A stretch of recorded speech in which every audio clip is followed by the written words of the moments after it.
Paulo, apóstolo de Jesus Cristo, pela vontade de Deus, aos santos que estão em Éfeso e fiéis em Cristo Jesus.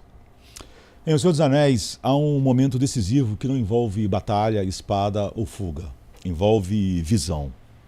Frodo chega a Valfenda carregando o anel, exausto, ferido, confuso. Para ele, tudo até ali foi sobrevivência. Escapar, resistir, suportar. O mal lhe parece difuso, esmagador, quase pessoal demais para ser compreendido. Ele sente o peso, mas não entende o enredo. Ele sofre, mas não enxerga o propósito. Valfenda muda isso. Ali Frodo não recebe apenas descanso, ele recebe perspectiva. Ele ouve o conselho, vê o mapa, descobre que sua dor não é aleatória, que o anel não é apenas um fardo privado, que existe uma história maior, antiga, planejada, em curso. E que ele foi inserido nela, não por mérito, mas por desígnio. O que acontece em Valfenda não é a remoção do peso, é a revelação do sentido do peso. Efésios faz exatamente isso com o cristão. Antes dela vivemos a fé como Frodo na estrada, lutando, tropeçando, resistindo ao pecado, tentando obedecer, sentindo o peso do mundo, da culpa, da história, da dor, mas muitas vezes sem enxergar o todo. A salvação vira sobrevivência espiritual. A graça vira alívio momentâneo, a obediência vira esforço cansado. Efésios nos leva a Valfenda. Ela não começa com o que você deve fazer, começa com onde você está colocado. Não começa com batalha, começa com conselho eterno. Não começa com a jornada do homem, começa com o decreto de Deus. Paulo nos senta diante do mapa do universo, nos mostra o plano antes do tempo, a eleição antes da queda, a graça antes do pecado, Cristo antes da história, a igreja antes das nações, o fim antes do caos. E ali nos diz, você não está perdido, você foi inserido, o peso que você carrega não é sem sentido, a história não está solta, o anel não governa, o trono governa. Efésios não retira o cristão da estrada, ela o ensina a caminhar sabendo para onde tudo converge. Ela não promete facilidade, promete governo. Ela não diminui o mal, ela exalta Cristo, acima de todo poder. Assim como Frodo só pôde continuar porque viu o conselho, o cristão só persevera quando vê os lugares celestiais. Quando entende que sua fé não é reação, mas participação. Que sua salvação não é improviso, mas propósito. Que sua obediência não é tentativa, mas resposta. Efésios é Valfenda espiritual. Não para nos esconder do mundo, mas para nos devolver a ele com visão, com eixo, com esperança firme. Porque quando o plano é visto, o peso muda de lugar. E quando o trono é visto, o medo perde autoridade. É daqui do alto, diante do conselho eterno, que Efésios começa. Efésios não começa com conselhos, começa com um nome. E o nome não é nosso, é Paulo. Mas Paulo só é Paulo porque Deus quis. Ele não entra pela lateral. Ele não pede licença às preferências humanas. Ele não se legitima por carisma, currículo, temperamento, aceitação popular. Ele se levanta onde a vontade de Deus o plantou. A carta se abre com autoridade, mas não com arrogância. Autoridade que não nasce do homem, autoridade que desce do alto. Paulo, apóstolo de Jesus Cristo, pela vontade de Deus. Aqui já se abre o céu. Aqui já se cala o ego. Aqui já se corta o nervo do orgulho religioso, porque se o apóstolo é apóstolo pela vontade de Deus, então a igreja é igreja pela mesma vontade. Nada começa em nós, nada se sustenta em nós, nada termina em nós. O cristianismo não é um projeto de autoaperfeiçoamento, é uma convocação, é um chamado, é uma voz que vem de fora de nós e acima de nós. A fé não é uma invenção do coração, é uma rendição do coração ao chamado soberano. E por isso a primeira linha já é um golpe contra a religião da época e contra a religião do nosso século. A religião do nosso século começa com eu sinto. Efésios começa com Deus quis. E essa vontade não é capricho, é conselho, é propósito, é beneplácito, é soberania santa. Não é tirania, é governo justo, sábio, eterno. Quando Paulo escreve pela vontade de Deus, ele não está apenas explicando sua função, ele está ajustando o nosso eixo. Ele está dizendo a salvação deve ser vista de cima, não do chão, não do medo, não do desespero, não do mérito, mas do trono. Repare no tom. Paulo não abre espaço para a igreja avaliar se gosta do apóstolo. Ele abre espaço para a igreja tremer diante de Deus. E, ao mesmo tempo, ele abre espaço para a igreja descansar. Se Deus chamou, Deus sustenta. Se Deus enviou, Deus acompanha. Se Deus ordenou, Deus assume a responsabilidade do que ordenou. A segurança não está no mensageiro, está no Senhor do mensageiro. Essa saudação é um altar. Antes de qualquer doutrina, a mente é ajoelhada. Antes de qualquer aplicação, o coração é descentrado. Antes de qualquer conforto, a criatura é recolocada no seu lugar. Efésios vai falar de lugares celestiais, mas já nos leva para lá na primeira frase. A carta começa na terra, sim, mas com a voz que vem do céu. E quem entra por essa porta aprende desde já a única postura segura para ler Efésios: reverência. A primeira palavra apenas já nos ensina a última lição. Ou Deus governa, ou nós fabricamos um evangelho. A mesma frase que exalta a soberania de Deus também redefine quem somos. Paulo escreve na NVI: Paulo, apóstolo de Jesus Cristo, pela vontade de Deus, aos santos que vivem em Éfeso e fiéis em Cristo Jesus. Ele não chama a igreja de talentosos, não chama de vitoriosos, não chama de os que finalmente se organizaram. Ele chama de santos e chama de fiéis. Duas palavras que não combinam com a nossa presunção, mas combinam com a graça. Santos não é um prêmio para poucos, é um nome para todos os que foram separados por Deus. Santo é quem foi tomado do comum e colocado à parte. Não porque ficou impecável, mas porque foi consagrado. É o Deus 3 vezes santo que marca um povo com seu nome. É Deus quem define a identidade, é Deus quem dá a nova posição, é Deus quem muda o endereço espiritual de em Adão para em Cristo. E veja, que vivem em Éfeso. Santos com endereço, santos com rotina, santos em uma cidade real, com comércio, idolatria, pressa, cansaço, tentações. A santidade não é fuga do mundo, é pertencimento a Deus dentro do mundo. Paulo chama a igreja para olhar acima das ruas de Éfeso, sem negar as ruas de Éfeso. Porque Efésios vai nos pôr nos lugares celestiais, mas sem nos tirar do chão do dever. O céu não é anestesia, é perspectiva, é governo, é ordem. E fiéis não descreve uma personalidade naturalmente constante, descreve uma união, uma permanência, uma ligação real com Cristo. Fiel aqui não é o herói que nunca cai, é o homem e a mulher que foram amarrados ao Filho, que foram enxertados na videira, que foram guardados no pacto. A fidelidade do cristão nasce da fidelidade de Deus e não o oposto. E isso é libertador, porque o Evangelho não exige que você seja seu próprio fundamento, ele exige que você pare de tentar.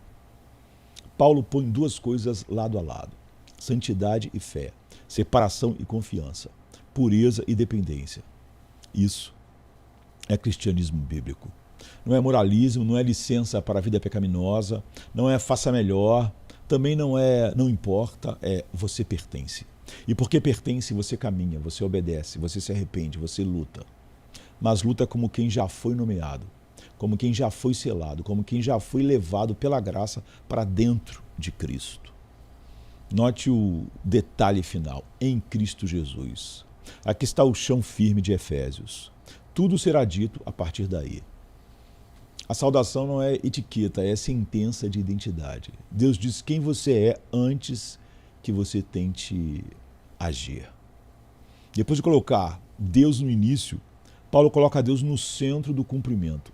Ele saúda com o que o mundo não sabe oferecer, nem comprar, nem produzir.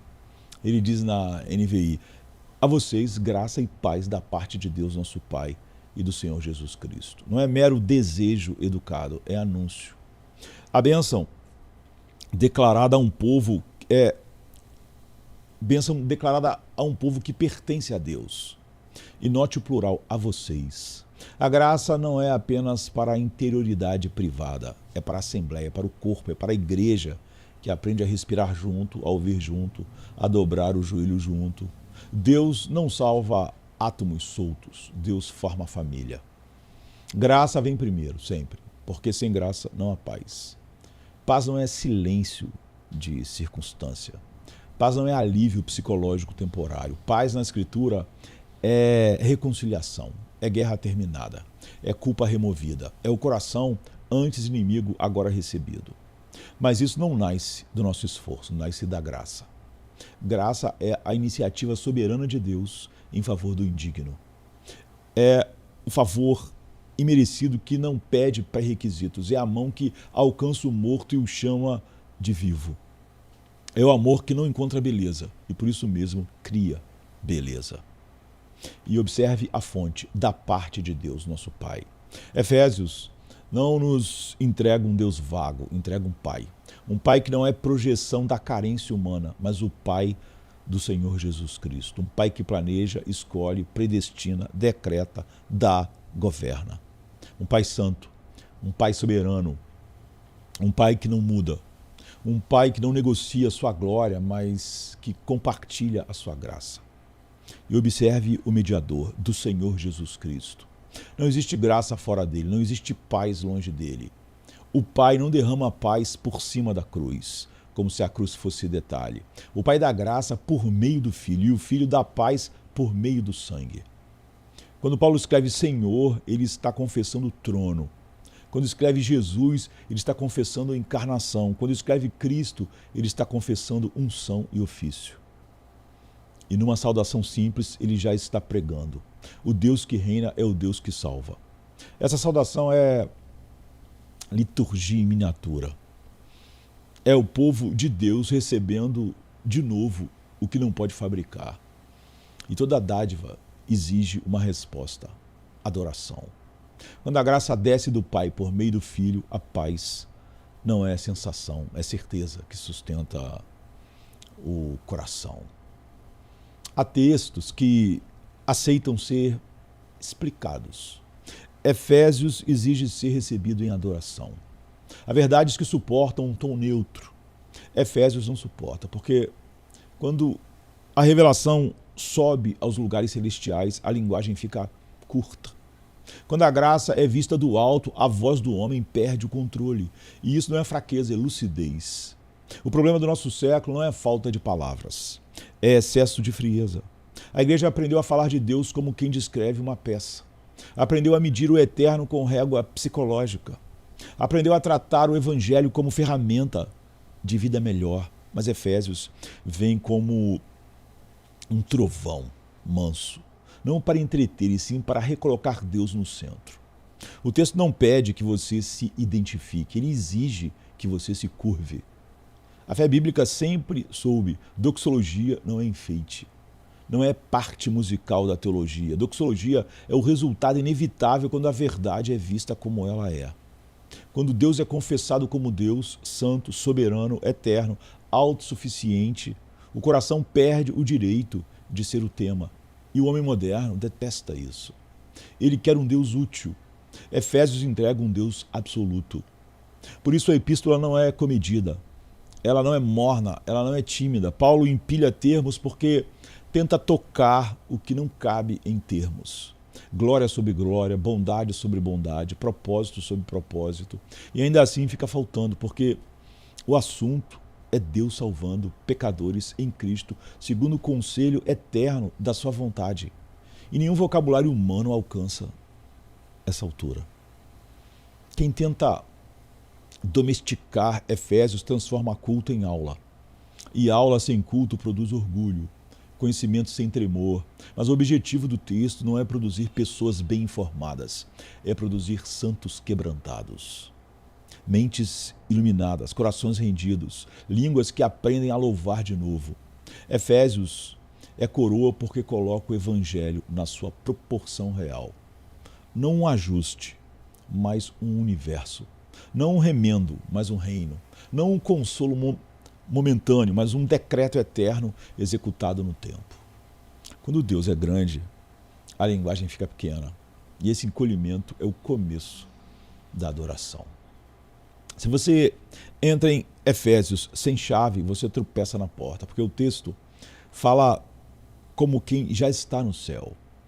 E o leitor muitas vezes ainda quer ler com os olhos do chão.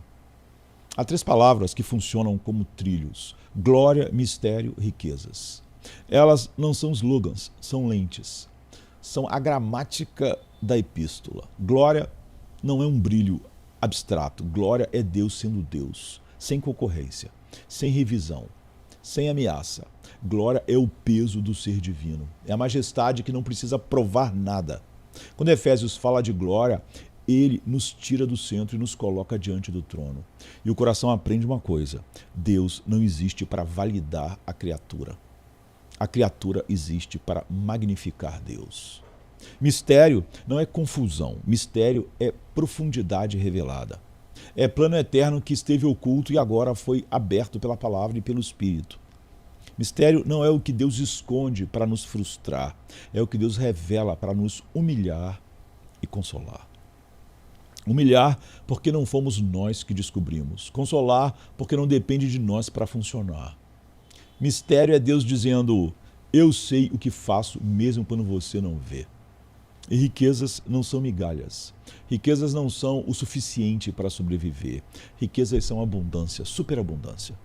Graça em medida que não cabe em bolso humano. Riquezas de misericórdia, riquezas de bondade, riquezas de herança, riquezas que não são compradas, não são merecidas, não são administradas pelo desempenho, são dadas e dadas em Cristo.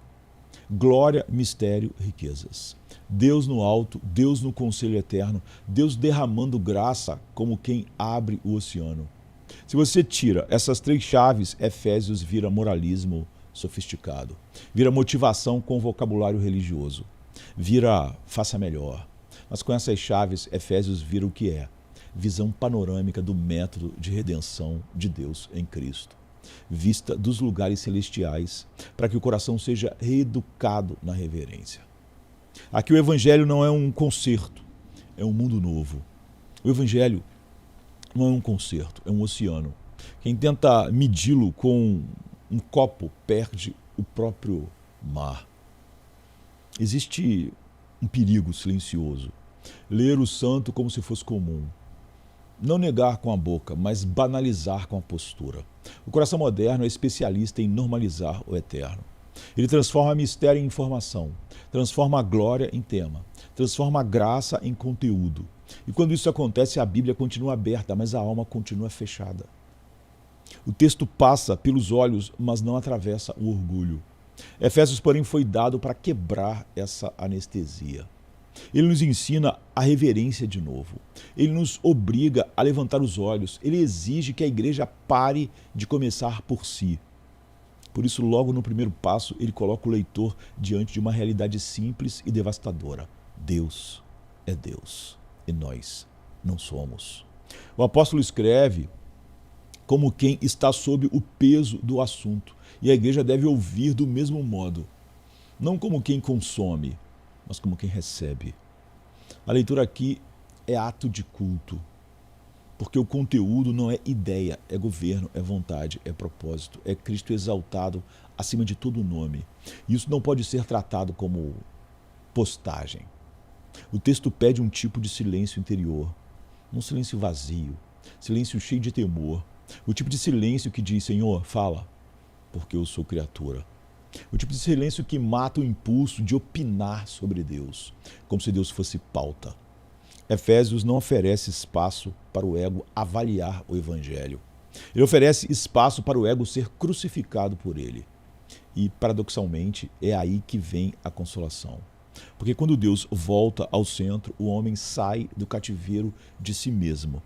Quando a majestade é recuperada, a ansiedade perde o trono.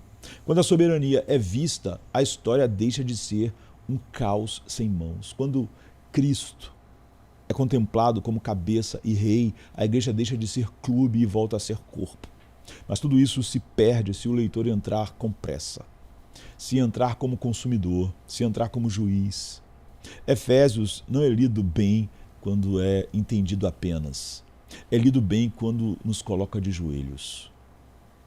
Quem lê Efésios como texto perde o que Efésios veio fazer: despedaçar o orgulho e devolver Deus ao seu lugar. Efésios tem um silêncio peculiar. Não é silêncio de vazia, é silêncio de altura. Há cartas em que Paulo entra no campo de batalha e recolhe feridos. Há cartas em que ele trata de discussões que queimavam a igreja por dentro. Há cartas que respondem perguntas urgentes, concretas, locais. Efésios não ignora o chão, mas começa acima dele. Aqui o apóstolo não está correndo atrás de incêndios. Ele está abrindo o céu, ele está puxando a cortina. Ele está dizendo: antes de discutir detalhes, veja o trono. Antes de medir as dores, contemple o propósito. Antes de se perder em ruídos, aprenda a ouvir o que é eterno. O problema do nosso século não é só erro, é miopia, é pressa. É a alma feita refém do imediato. E a igreja treinada para reagir não para. É a igreja treinada para reagir, não para adorar. É a teologia trocada por opinião. É a Bíblia lida como material de consulta, não como revelação. É por isso que Efésios cura, porque muda o ângulo, porque desloca o centro, porque tira o homem do palco e coloca Deus no meio. O ruído das controvérsias cria um cristianismo nervoso, e um cristianismo nervoso sempre empobrece. Ele vive de respostas rápidas, de slogans, de correções superficiais, mas Efésios não é ansiolítico, é trono. É a doutrina respirando doxologia, é a verdade exigindo reverência.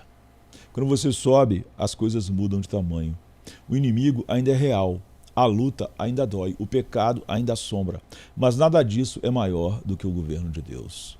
Efésios nos ensina a olhar de cima para o que de baixo parece invencível. Isso não é fuga, é fé.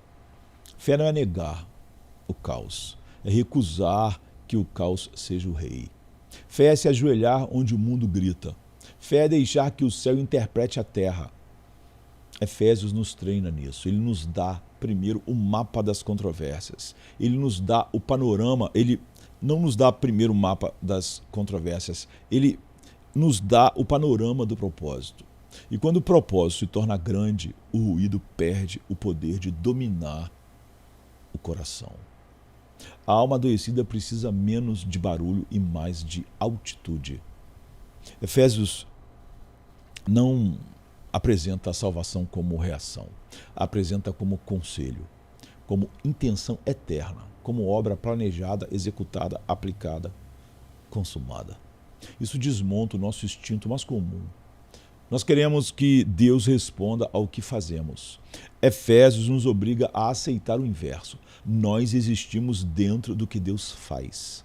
A história não é um palco onde Deus entra de vez em quando. A história é o chão onde Deus pisa com soberania. Ele conduz, ele estabelece, ele decide tempos e meios. Ele escreve o enredo com sabedoria perfeita. O evangelho aqui não é improviso, não é Deus tentando salvar. Não é uma segunda opção depois do pecado. É o método de redenção como expressão da glória. A cruz não é acidente, é centro. A igreja não é plano B, é vitrine do eterno. A graça não é conserto, é riqueza, é abundância derramada com propósito. Não migalhas dadas por pena. Quando Efésios fala de método de Deus, ele não está descrevendo técnica, está descrevendo caráter. O método de Deus revela quem Deus é: santo, sábio, soberano e bom. Bom sem ser fraco, soberano sem ser cruel, sábio sem ser distante. Ele faz todas as coisas segundo o conselho da sua vontade. E por isso nada na salvação depende do acaso. Nada depende do humor do homem. Nada depende da estabilidade da criatura. Essa perspectiva fere o orgulho, porque ela nos impede de ser o início e ela nos impede de ser a explicação final. Ela nos coloca no lugar certo, receptores, dependentes, alcançados, guardados. E ao mesmo tempo, isso consola como poucas coisas consolam, porque o coração aflito não precisa de um Deus que tenta, precisa de um Deus que reina. O crente cansado não precisa de um evangelho que depende do seu fôlego. Precisa de uma graça que não falha. Uma graça que começou antes do tempo, que entrou no tempo pelo Filho, que é aplicada pelo Espírito e que terminará com glória. A visão panorâmica faz uma coisa simples e profunda. Ela retira o peso de ser o propósito e o próprio Salvador e entrega esse peso ao único que pode carregá-lo. Efésios não nos convida a entender tudo, convida a confiar em quem governa tudo.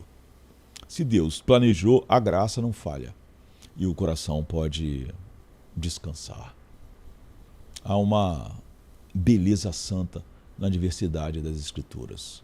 O mesmo Deus fala, o mesmo Evangelho brilha, mas a luz entra por janelas diferentes. Romanos tem o corte da lâmina, clareza, precisão, exposição que encosta o coração na parede. Ele organiza a mente, ele desmonta desculpas, ele mostra a justiça de Deus com lógica que humilha e cura. Romanos é cirúrgico. Ele separa carne de osso, mostra a culpa, mostra a justificação, mostra a união, mostra a santificação e termina em doxologia como quem não consegue ficar de pé. Efésios, por sua vez, não é menos exato, mas é mais contemplativo. Ele não corta apenas, ele eleva, ele põe o coração numa montanha e diz: olhe, veja o panorama, veja a largura do plano, veja a altura do amor, veja a profundidade da graça, veja o comprimento da esperança. Efésios é majestade, é o evangelho em forma de catedral. E é importante dizer, não há competição, não há um melhor que o outro. Há uma única verdade e dois ângulos que se complementam. Uma janela mostra a pureza da luz, a outra mostra a grandeza do sol. Romanos nos dá a resposta, Efésios nos dá glória. Romanos nos dá estrutura, Efésios nos dá adoração. Romanos nos ensina a argumentar diante do erro, Efésios nos ensina a ajoelhar diante do mistério. E o coração precisa dos dois. Há dias em que a fé está confusa e você precisa de definição, fundamento, eixo. Há dias em que a fé está seca e você precisa de assombro, de altura, de visão. Porque o cristianismo não é só entendimento, também não é só sensação. É verdade que governa a alma, é verdade que acende louvor, é doutrina que vira canto, é evangelho que vira vida. Efésios nos lembra que a salvação não é apenas algo que funciona, é algo que glorifica. Não é só remédio para a culpa, é revelação do Deus eterno. E quando a glória volta ao centro, a igreja volta ao seu lugar, pequena, dependente, mas segura em Cristo. Há dias em que você precisa de resposta e há dias em que você precisa de glória. Efésios não começa com a nossa agenda, começa com Deus. Antes de descrever a salvação, coloca o Salvador no centro. Antes de falar do que recebemos, exalta quem dá. Primeiro o Pai, depois tudo mais. Esse é o ajuste de eixo que o século odeia. Porque a era do eu quer começar por carência, por sensação, por necessidade percebida, por diagnóstico emocional, por dor como critério de verdade. Mas Efésios inicia como a Escritura sempre inicia, com Deus e com a glória de Deus. Teologia aqui não é terapia, é adoração. Não é como eu me sinto hoje, é quem Deus é sempre. Não é um espelho, é um trono. E quando o trono aparece, o coração aprende a parar de se explicar e a começar a se curvar. O apóstolo nos ensina um caminho, não o caminho da introspecção como porta de entrada, mas o caminho da contemplação do Altíssimo. Porque a alma não se cura se permanecer no mesmo centro que a adoeceu. Se o eu é o ponto de partida, o eu vira o ponto de chegada. E isso é idolatria com linguagem religiosa. Efésios faz o contrário. Ele nos tira do cativeiro da primeira pessoa, nos arranca do hábito de medir Deus por nós e nos obriga a medir-nos por Deus. É humilhante e libertador. Quando Deus é primeiro, tudo se reorganiza. A salvação deixa de ser um conserto para a minha vida e passa a ser um ato do Deus eterno para a sua glória.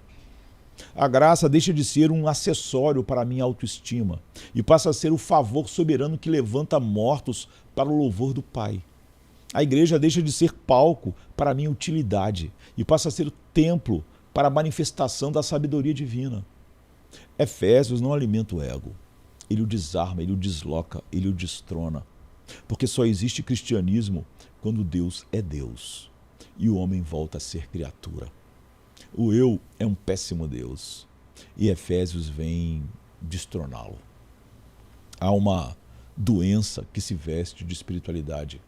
Ela não parece pecado, parece sensibilidade, parece autenticidade, mas é apenas curvatura. É o coração dobrado para dentro de si mesmo. O século chama isso de maturidade, a Bíblia chama isso de perdição. Porque o homem foi feito para fora de si, feito para Deus, feito para viver diante de um outro. E quando o eu vira o centro, tudo vira peso, tudo vira cobrança, tudo vira ansiedade, tudo vira comparação, até o culto vira consumo, até a doutrina vira ferramenta para vencer debates internos, até a oração vira monólogo. Por isso a Escritura não é um manual de autoajuda santo. Ela é revelação. Ela nos dá Deus. Não nos dá apenas dicas, ela nos dá o Altíssimo. E ao nos dar Deus, ela nos devolve a verdade sobre nós. Efésios expõe o engano. O problema não é falta de estímulo, é falta de eixo. O problema não é pouca informação sobre si, é pouca visão de Deus. O problema não é ausência de técnicas, é ausência de adoração. E quando o eu ocupa o centro, nasce miséria. Não importa se a vida está bem, a alma continua inquieta porque o eu não tem peso para sustentar o universo. O eu não governa o amanhã, o eu não paga a culpa, o eu não vence a morte, o eu não cura o coração.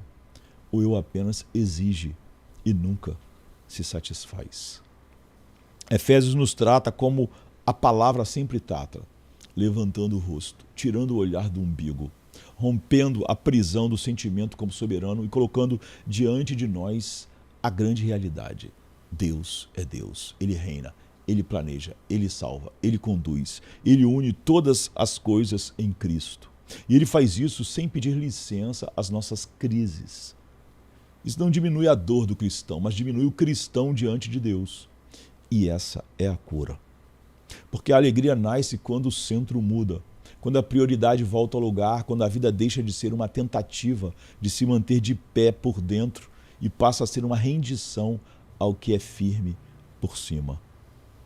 O subjetivismo promete se encontrar. A Escritura promete algo maior, encontrar Deus. E ao encontrá-lo, ser finalmente colocado em ordem. A alegria começa quando o centro deixa de ser você. Efésios exige uma postura, não apenas uma atenção intelectual, uma postura de alma. Há textos bíblicos que podem ser lidos com pressa para nossa vergonha. Efésios não. Efésios não permite casualidade. Ele não aceita ser tratado como conteúdo, porque seu assunto não é uma ideia, seu assunto é Deus. E Deus não é comum. Por isso a leitura aqui é um ato de culto, não apenas de curiosidade. Curiosidade quer dominar o objeto.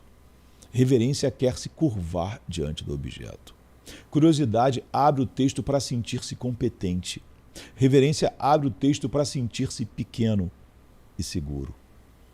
A era do eu lê como quem avalia. Gostei, não gostei, me serviu, não me serviu. Efésios desfaz esse tribunal. O leitor não é juiz, o leitor é criatura. O leitor é pó visitado pela graça. O leitor é alguém que precisa de luz, não de confirmação. Reverência é reconhecer o lugar onde se pisa. não por misticismo, mas por realidade.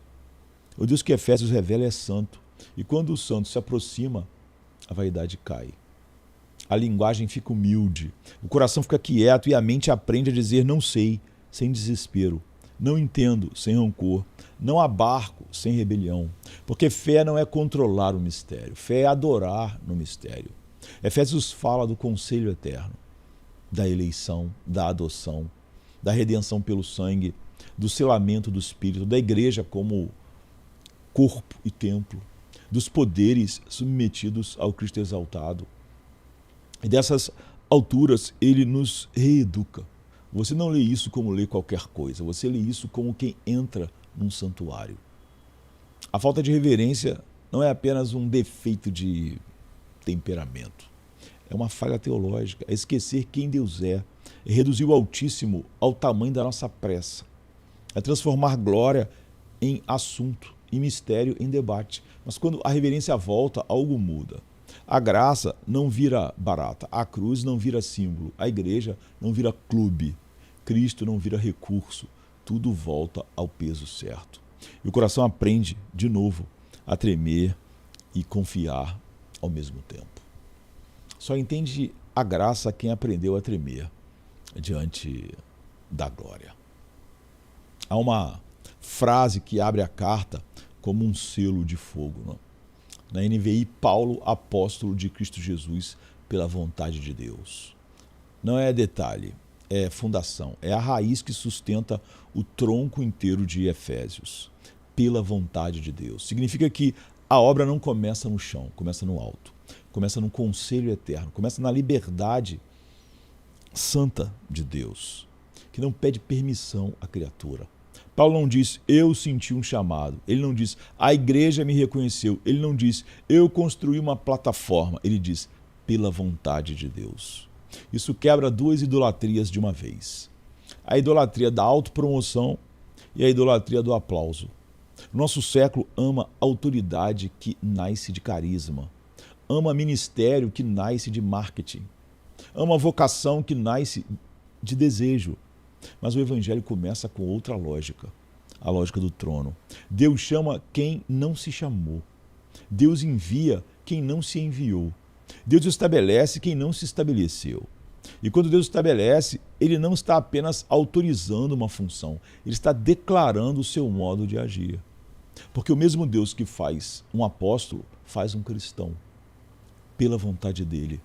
E aqui a soberania não é uma teoria fria, é um golpe contra a religião do ego.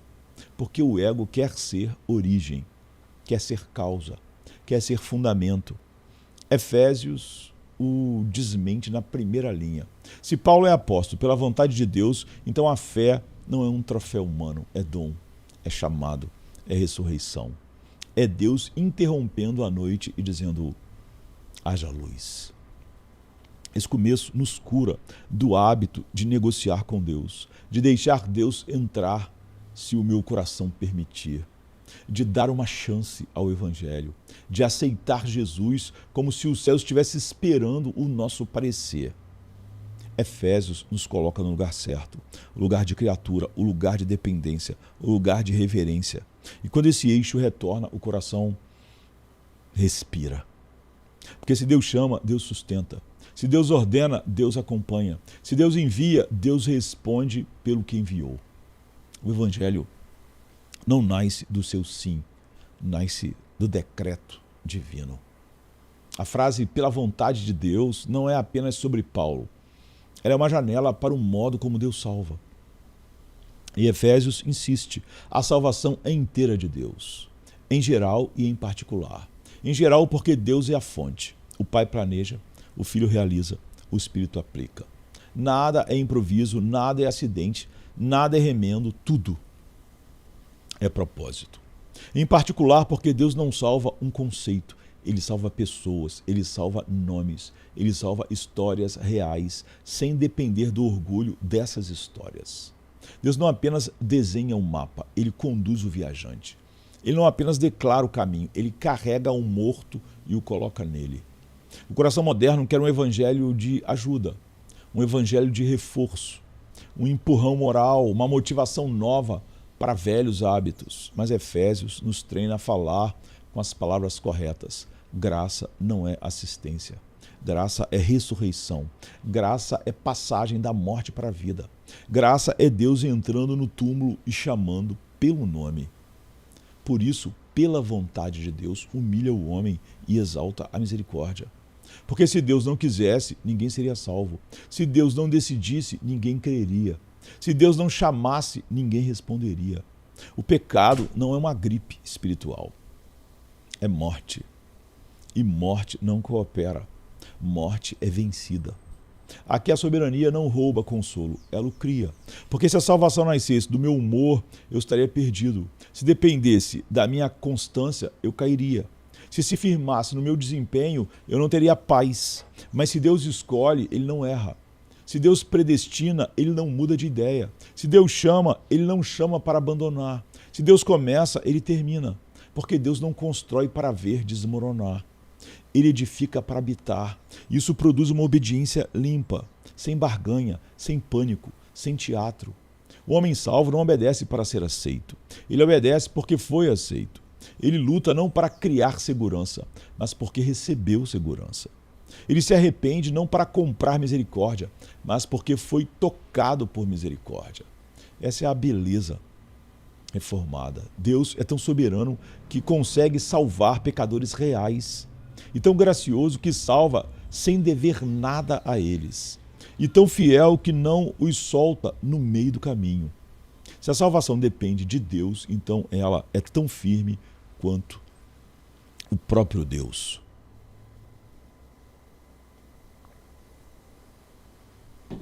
Quando Efésios fala da vontade de Deus, não fala de um desejo frágil.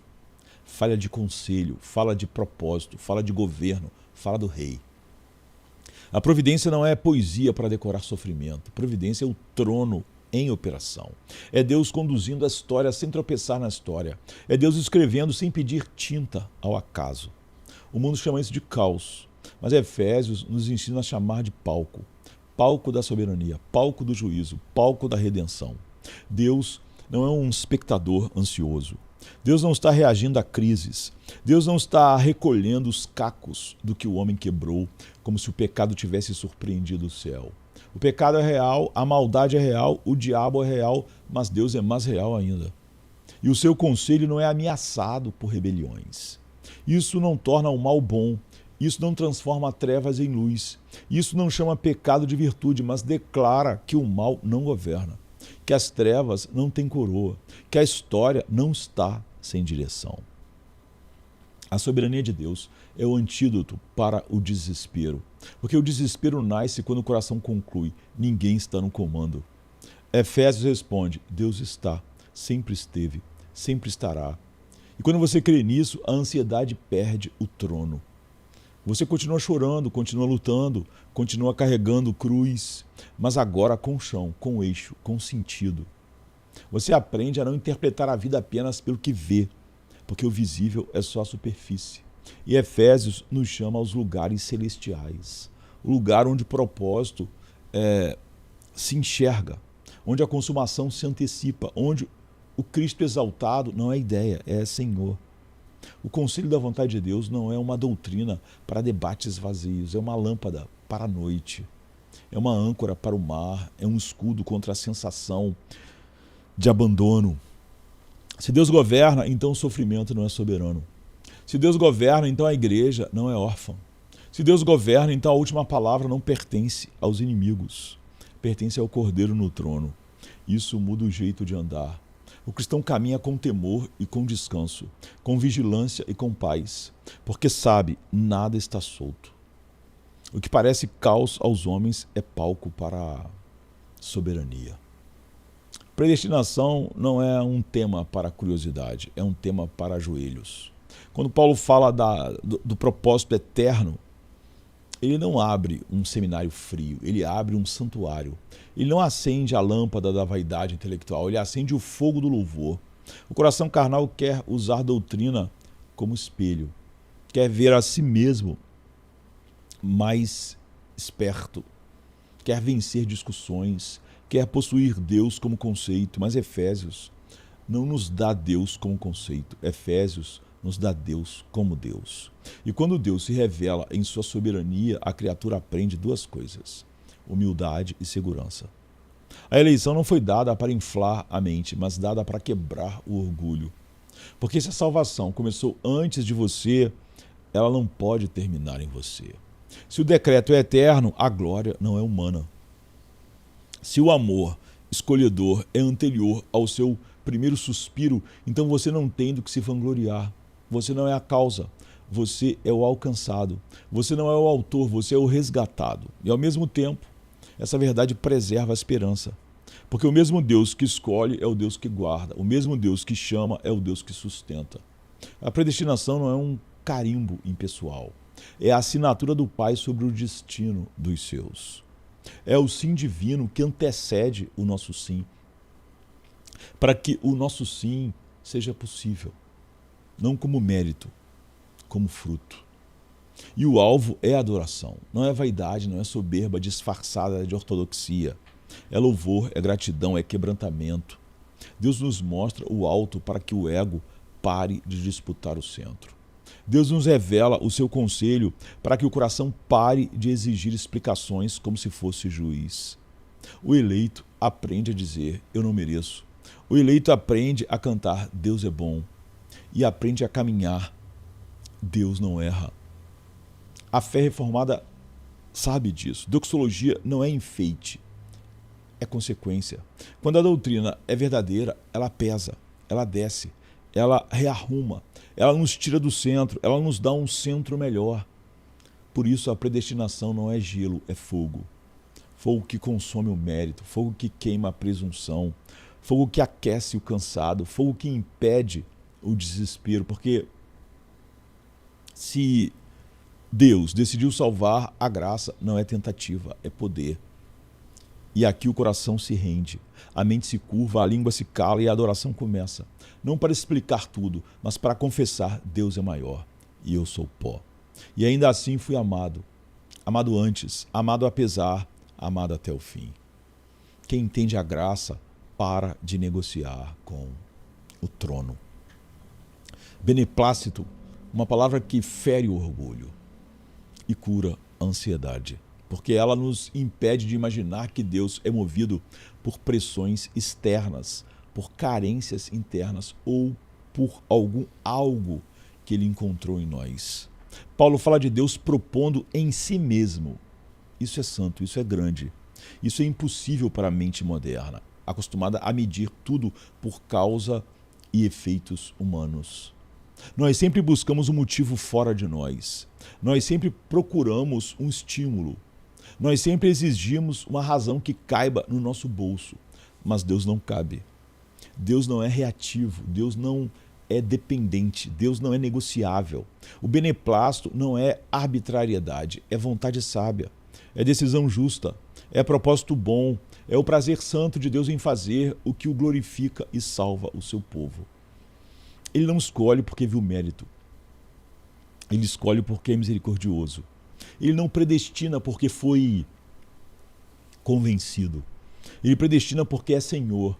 E quando Ele quer com perfeição, sem sombra, sem fraqueza, sem oscilação. Aqui está a autossuficiência santa. Deus não precisa ser completado. Deus não precisa ser informado. Deus não precisa ser melhorado. Ele é plenitude, Ele é vida em si, Ele é luz. Ele é o Deus triuno que, desde a eternidade, é perfeito em glória. A criação não o aumentou, a queda não o surpreendeu, a redenção não o improvisou. Ela revelou o que ele decretou. Essa frase, em si mesmo, corta duas ilusões. A primeira, a ilusão de que você pode ser a raiz da sua salvação. A segunda, a ilusão de que Deus é instável como você. Se o plano nasce em Deus, então o plano não nasce em segurança. Se o propósito está em si mesmo, então ele não pode ser destruído por circunstâncias, nem por épocas, nem por poderes, nem por demônios, nem pelo seu coração volúvel.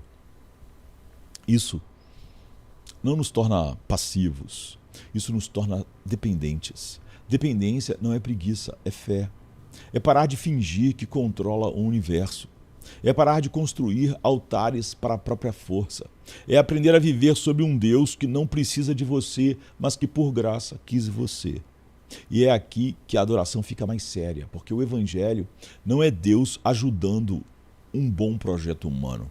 O Evangelho é Deus iniciando tudo, Deus planejando tudo, Deus executando tudo, Deus garantindo tudo, Deus recebendo a glória e nós recebendo a única coisa que não poderíamos merecer: misericórdia.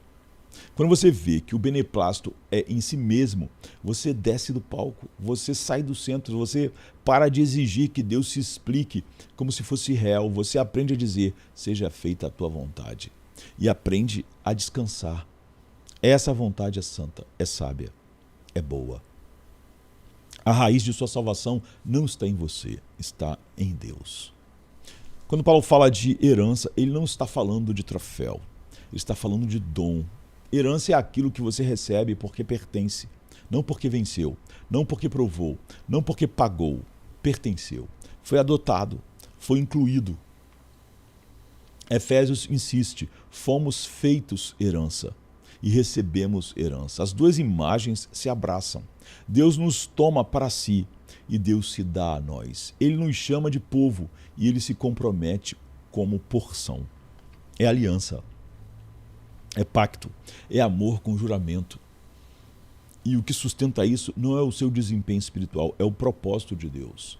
Propósito não é um palpite, não é um impulso de momento, não é uma reação ao cenário. Propósito é trilho, é rota, é direção certa. É o Deus que faz todas as coisas conforme o conselho de sua vontade.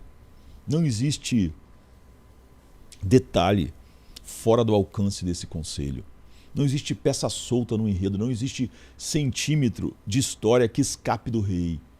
Isso não torna a vida simples, mas torna a vida segura, porque a segurança do cristão não é a ausência de tempestade, é a presença do pastor. Não é o controle das variáveis, é o governo do Deus eterno. A graça não é um socorro temporário para você continuar andando com as próprias pernas. A graça é Deus carregando você até o fim. A graça não é muleta, é ressurreição, é vida onde havia morte, é permanência onde havia instabilidade. Por isso, herança e propósito caminham juntos. Se há herança, há destino. Se há destino, há condução. E se Deus conduz, a graça chega. Não porque você é forte, mas porque Deus é fiel. Não porque você nunca cai, mas porque Deus não muda. E Deus não apenas promete, ele sela, ele confirma, ele dá garantia. Ele coloca sobre o seu povo um sinal do céu, um penhor da herança futura, uma marca de pertencimento que não pode ser apagada por culpa, nem por acusação, nem por fraqueza. A salvação não é um contrato frágil assinado com mão humana. É decreto, é sangue, é espírito, é Deus garantindo Deus. Aqui a alma respira, porque o crente cansado é tentado a medir tudo pelo seu estado interior. Hoje eu sinto, amanhã eu não sinto.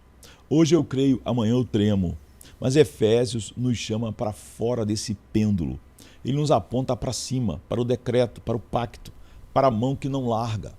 A herança não depende do seu humor, depende do filho. E o filho não falha, ele cumpriu, ele comprou, ele garantiu. E o Espírito sela. O pai planeja, o filho executa, o Espírito aplica. E assim, o começo e o fim se encontram na mesma fonte, Deus. O fim está tão garantido quanto o começo.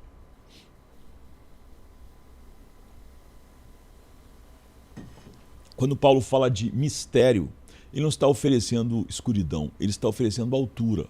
Ele não está dizendo nada pode ser conhecido, ele está dizendo o que é conhecido é grande demais para ser domesticado.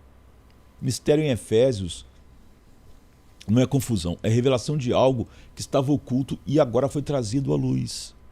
Não por curiosidade humana, mas por vontade divina. Deus abre a mão e o que ele mostra é suficiente para a fé e mais do que suficiente para a adoração. Há coisas que Deus revela porque quer salvar.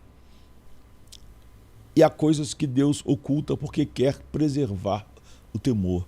Não é crueldade, é santidade, não é jogo, é governo. O mistério exige para nós nos manter no lugar certo, criatura.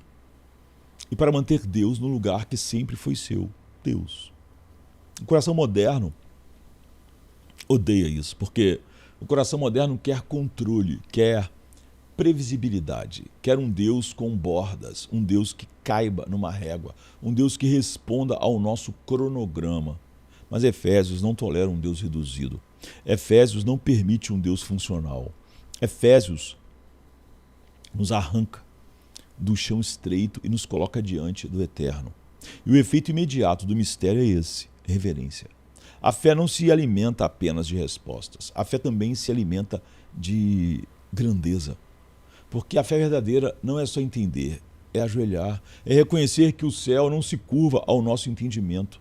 É receber com mãos vazias aquilo que Deus decidiu dar. Mistério, então, não é inimigo da clareza. É guardião da humildade. Ele protege o evangelho de virar manual, protege a graça de virar técnica, protege a salvação de virar projeto humano. Quando o mistério permanece, a criatura não se exalta.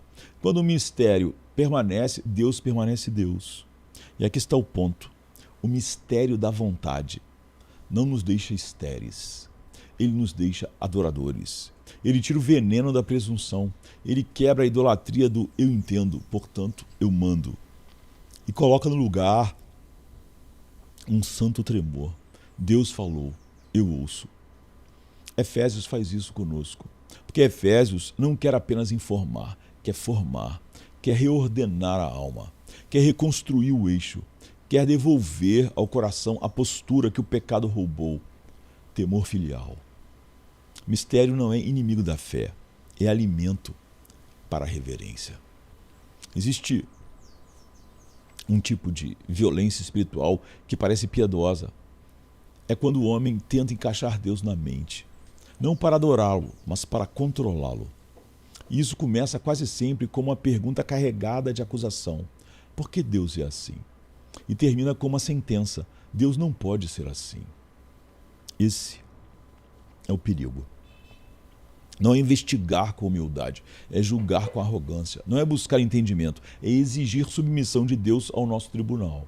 O coração ferido pelo pecado ama ser juiz, e o homem caído tem uma estranha certeza, a de que sua medida é a medida do universo. Mas Efésios nos desarma, porque Efésios nos coloca diante de um Deus que faz todas as coisas segundo sua vontade. Um Deus que não pede licença ao nosso humor, um Deus que não precisa da nossa validação, um Deus que reina antes de nós, que reina acima de nós e que reinará depois de nós. Quando a mente finita tenta medir o infinito, duas coisas acontecem. Ou ela inventa um ídolo menor, ou ela se frustra e se amarga. Porque o orgulho não suporta limites. O orgulho não suporta não sei. O orgulho não suporta um Deus que não pode ser possuído. Então nasce o rancor. Se eu não entendo, então não aceito. Mas isso não é fé, é rebelião polida. A postura bíblica é outra. Não é preguiça intelectual, é santidade intelectual. É saber que existe uma diferença entre luz e soberba, entre pergunta e acusação, entre estudo e insolência. Há um ponto em que o homem precisa parar, não porque a verdade acabou, mas porque a criatura chegou ao seu limite. E nesse ponto a fé não se torna irracional, ela se torna reverente, ela se curva, ela cala, ela admite: Deus é Deus. E isso não empobrece a vida cristã, isso a salva do delírio. Efésios quer curar em nós a mania de sermos árbitros do eterno. Quer arrancar do coração a fantasia de que Deus deve explicações. Quer destruir a velha idolatria do eu no centro. Porque enquanto eu me coloco acima, eu não adoro. Eu avalio, eu escolho, eu consumo. Mas quando Deus me derruba do trono, eu finalmente respiro, porque o peso do universo volta para onde sempre pertenceu, nos ombros do Rei. E então o mistério se torna descanso, não por falta de perguntas, mas porque o coração voltou ao lugar certo. O homem se perde quando tenta ser juiz do juiz. Há uma tentação sutil na vida cristã, querer possuir Deus como quem possui um objeto, querer fechar a verdade numa caixa, querer terminar o assunto, mas Efésios não permite assunto encerrado. Efésios é um chamado a caminhar, e quanto mais você caminha, mais você percebe, a glória não se esgota. E isso não é instabilidade, isso é vida. A fé não é um salto no vazio, a fé é um avanço em luz real, mas é luz que sempre abre novas profundidades. Você conhece de verdade, mas nunca esgota. Você aprende, mas nunca domina. Você cresce, mas nunca chega ao ponto de dizer, agora eu tenho Deus todo. Porque Deus não é conteúdo para ser encerrado. Deus é Senhor para ser adorado. E o mistério da vontade é exatamente isso. Um convite para entrar, não para controlar, para entrar, para ver, para contemplar, para ser ajustado, para ser reordenado. O cristão não é chamado a dominar o mistério, é chamado a ser tomado por ele. E isso muda tudo. Porque quando você quer dominar, você fica ansioso. Você precisa de mapa completo, você precisa de garantia no seu formato. Você precisa de previsões. Mas quando você aprende a ser tomado, você descansa. Você anda pela fé, não pela ansiedade. Você obedece sem exigir o diagrama final. Você adora sem precisar do controle. Efésios nos educa para isso. Ele nos dá uma visão ampla. Propósito eterno, execução no tempo, consumação em Cristo. Ele nos mostra que a história não é um acidente, que a igreja não é um improviso, que a graça não é tentativa. Ele nos ensina a olhar o mundo sem pânico e sem cinismo, porque existe um trono, existe um plano, existe um rei, mas ao mesmo tempo ele nos impede de transformar esse plano em soberba. Porque o plano é revelado para produzir louvor, não superioridade, não vaidade intelectual, não competição teológica. O mistério existe para fazer a igreja cair de joelhos, não levantar o nariz. E é aqui que a peregrinação cristã fica bela e perigosa ao mesmo tempo. Bela porque sempre há mais de Deus. Perigosa porque o orgulho tenta transformar mais em troféu. Mas a graça corta isso. A graça faz do avanço uma humildade crescente. Quanto mais você vê, mais você percebe que viu pouco. Quanto mais você aprende, mais você entende o tamanho do oceano. E isso não te paralisa, isso te purifica, porque te faz depender. Efésios, então, não nos chama para concluir o mistério. Chama para viver dentro dele, com temor, com alegria, com adoração. Você não foi chamado para dominar o mistério, mas para ser tomado por ele. Em Efésios, graça não aparece como adorno. Ela aparece como coluna. Ela retorna como refrão. Ela insiste como martelo, porque o evangelho não é primeiro um chamado à melhora, é um anúncio de intervenção divina. É Deus vindo ao encontro do indigno, não para completar o que faltava ao homem, mas para ressuscitar o que estava morto. Graça é favor, mas não um favor frágil, não um favor sentimental. Graça aqui é favor soberano. Favor que escolhe, favor que alcança, favor que aplica, favor que sustenta. E por isso graça não é assistência para a vontade humana. Graça é a própria mão de Deus abrindo o sepulcro. É a iniciativa do Pai, é a obra do Filho e o selo do Espírito. E o pecador, em vez de negociar, aprende a receber. Quando a graça se torna eixo, ela reorganiza tudo. Reorganiza a culpa, reorganiza a esperança, reorganiza a obediência, porque a obediência deixa de ser pagamento e passa a ser resposta. O coração deixa de trabalhar por aceitação e passa a trabalhar a partir da aceitação. O cristão não obedece para comprar paz, ele obedece porque foi pacificado. E a paz em Efésios não é calmaria psicológica, não é a sensação boa de um dia sem problemas. Paz é reconciliação, é fim de hostilidade, é cessar fogo real entre Deus e o homem. É o tribunal fechando porque a sentença foi satisfeita. É a justiça não sendo ignorada, mas cumprida. Paz é o Deus Santo recebendo o pecador sem mentir sobre o pecado. E isso só pode nascer da graça, porque sem a graça o homem tenta fabricar paz por meio de promessas, rotinas, méritos, autoimagem e fracassa. Sempre fracassa, porque a culpa é mais profunda do que a estética religiosa e Deus é mais santo do que a nossa cultura admite. Efésios repete graça porque quer destruir o centro falso. Quer deslocar o eu, quer cortar a raiz da autossalvação, quer que a igreja respire por outro pulmão, o pulmão do favor de Deus. Onde a graça reina, a culpa não governa mais.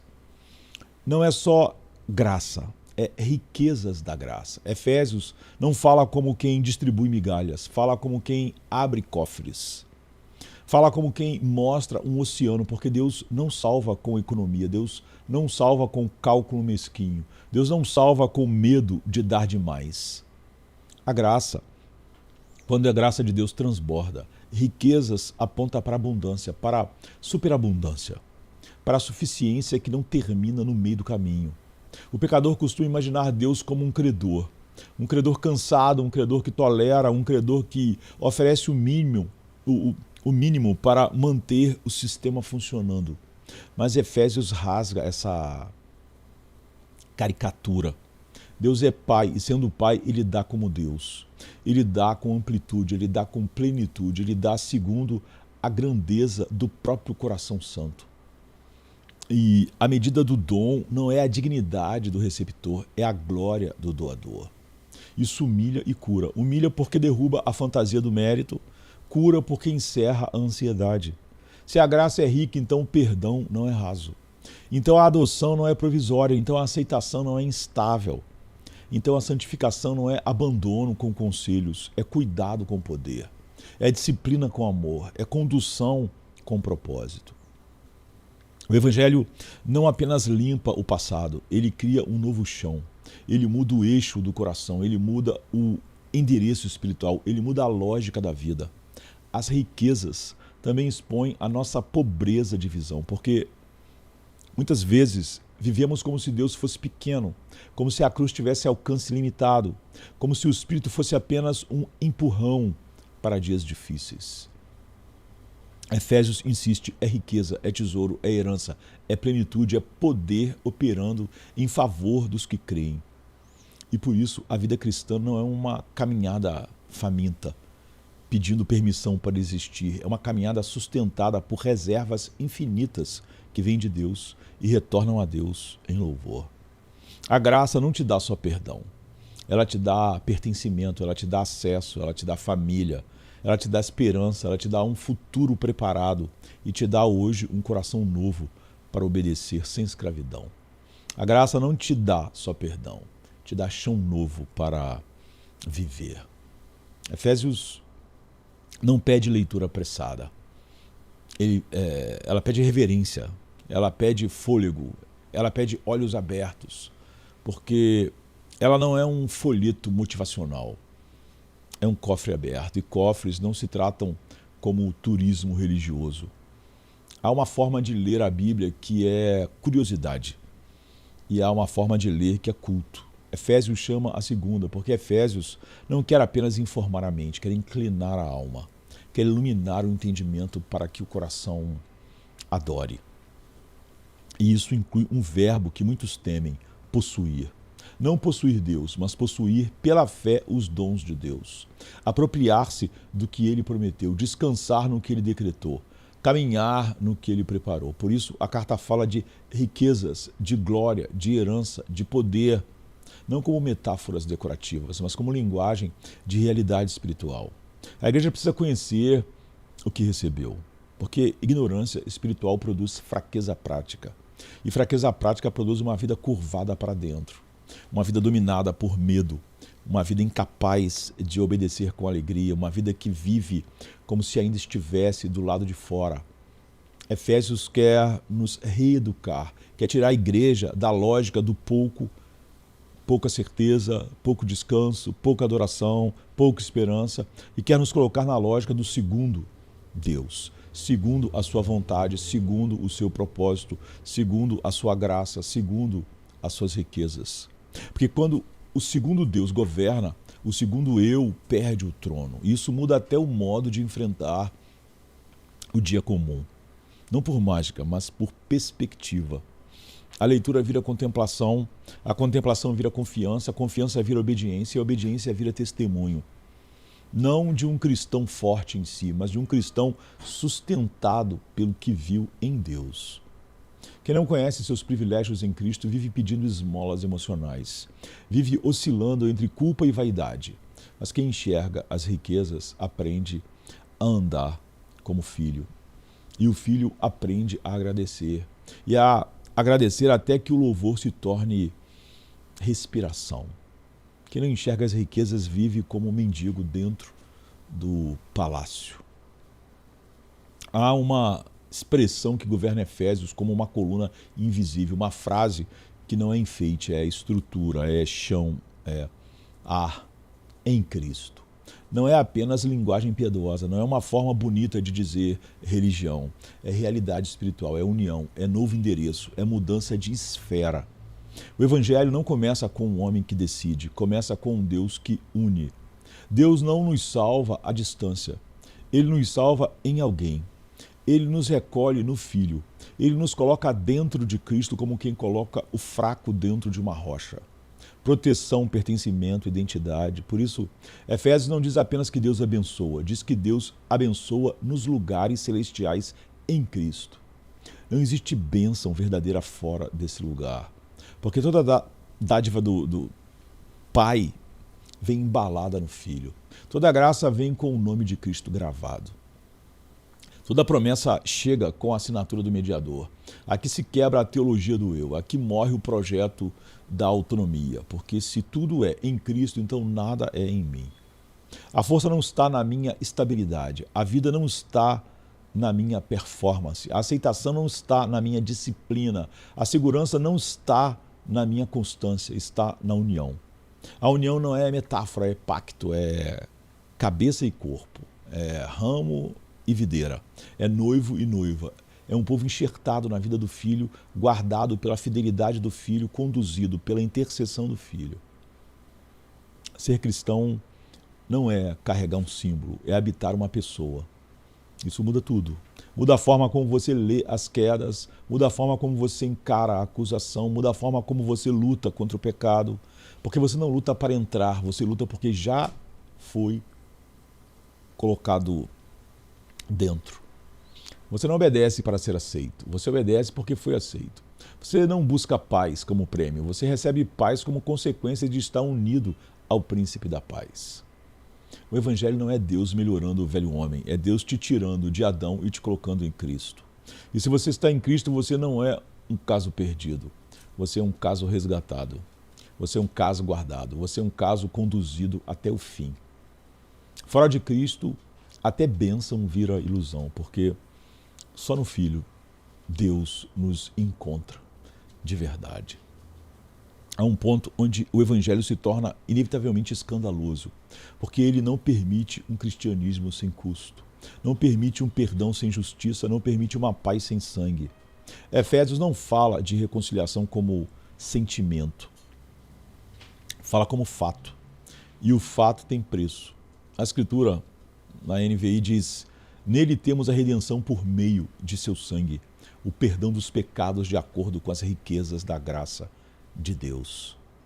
Observe como Paulo não suaviza. Ele não diz Deus nos perdoa porque percebeu o potencial. Ele não diz Deus nos perdoa porque fomos sinceros. Ele não diz Deus nos perdoa porque melhoramos. Ele diz redenção, ele diz sangue, ele diz perdão. Redenção é libertação mediante pagamento. É resgate, é cadeia quebrada porque alguém pagou o que o cativo não podia pagar. E o pagamento não é ouro, não é esforço, não é ritual, é sangue. Aqui a fé reformada respira com força, porque aqui o Evangelho é objetivo, firme, concreto, santo. Deus não ignora o pecado para parecer bondoso. Deus não faz vista grossa para manter boa reputação. Deus não chama trevas de luz para acalmar a consciência humana. Deus satisfaz a justiça, Deus cumpre a lei, Deus honra a sua santidade. E precisamos, por isso, precisamente por isso Deus pode ser gracioso.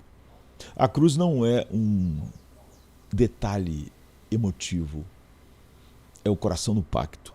É o lugar onde o pecado é tratado como pecado, onde a ira é real, onde a substituição é real, onde o filho toma o lugar do culpado, onde o inocente assume a culpa alheia, onde a justiça não é abandonada, é cumprida. E é por isso que a paz cristã é diferente de qualquer paz no mundo. O mundo chama de paz a ausência de conflito externo. A Escritura chama de paz a reconciliação com Deus. O mundo oferece silêncio, Cristo oferece perdão. O mundo oferece distração, Cristo oferece expiação. Sem sangue não há evangelho, sem cruz não há acesso. Sem substituição não há descanso, porque a culpa não é removida com frases. A culpa é removida com sacrifício, e o sacrifício já foi oferecido. Então, pare de tentar pagar, pare de tentar compensar, pare de tentar equilibrar a balança. A balança foi encerrada. O preço foi quitado, o perdão foi comprado. A paz que não passa pela cruz é apenas silêncio antes do juízo, mas a paz comprada pelo sangue é certeza que não treme. O Evangelho não termina na cruz. A cruz é caminho, mas o caminho tem trono. Efésios não nos deixa com um Cristo frágil, não nos deixa com um Cristo apenas inspirador, não nos deixa com um Cristo reduzido a exemplo moral. Efésios nos dá um Cristo exaltado, um Cristo entronizado, um Cristo acima de tudo. Isso não é luxo teológico, é necessidade pastoral, porque um Cristo pequeno não sustenta dias grandes. Um Cristo simbólico não sustenta guerras reais. Um Cristo que depende do mundo não salva ninguém. O apóstolo fala do Cristo que reina, do Cristo que governa, do Cristo que é cabeça da igreja, do Cristo que comanda a história, do Cristo diante de quem toda autoridade será finalmente desfeita. É aqui que a fé aprende a respirar no meio do século, porque o século muda de humor, como mar. Hoje promete, amanhã ameaça. Hoje seduz, amanhã acusa. Mas Cristo não oscila, Cristo não é eleito por maiorias. Cristo não perde influência por tendências culturais. Cristo não é desmentido por manchetes. Cristo não é derrubado por crises. Ele reina. E essa realeza muda o formato do medo. O medo vive de imaginar que o caos é soberano, que as forças invisíveis são finais, que a maldade é inevitável, que o futuro é um abismo sem mão. Mas Efésios coloca uma mão sobre o nosso ombro e diz: olhe de novo, olhe do alto, olhe para o trono. Se Cristo é a cabeça da igreja, então a igreja não é órfã. Se Cristo é Senhor do cosmos, então a história não é um acidente. Se Cristo é exaltado, então a nossa esperança não é probabilidade, é reinado. Não é aposta, é domínio. E aqui entra a ética, porque a vida cristã não é tentativa de merecer um rei. É resposta a um rei. É viver à altura do chamado, porque o chamado veio do céu. É andar em santidade, porque pertencemos ao Senhor. É amar, porque estamos sob uma cabeça que ama. É sofrer com firmeza, porque o trono não está vazio. O mundo pode parecer barulhento, pode parecer ameaçador, pode parecer invencível. Mas Efésios insiste: nada está acima de Cristo, nada está fora do governo do Filho, nada pode arrancar das mãos do Rei aquele que o Pai colocou nele. Quando Cristo reina, o medo perde o trono e a alma aprende a ficar de pé, não porque é forte, mas porque está sob um Rei invencível. A Escritura não descreve a história como um acidente prolongado, ela descreve como um caminho, como um início, como direção, com fim determinado. Paulo escreve na NVI: de fazer convergir em Cristo todas as coisas celestiais e terrenas, na dispensação da plenitude dos tempos.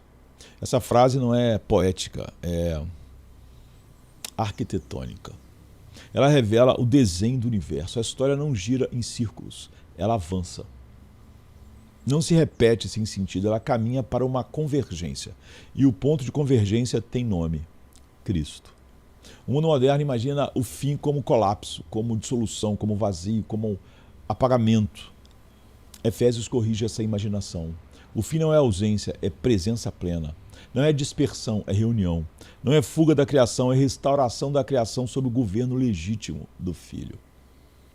Consumação não é escape espiritual, não é abandono do mundo material, não é o triunfo do etéreo sobre o concreto. Consumação é um mundo finalmente em ordem. E o que foi quebrado sendo reunido, e o que foi fragmentado sendo trazido ao eixo.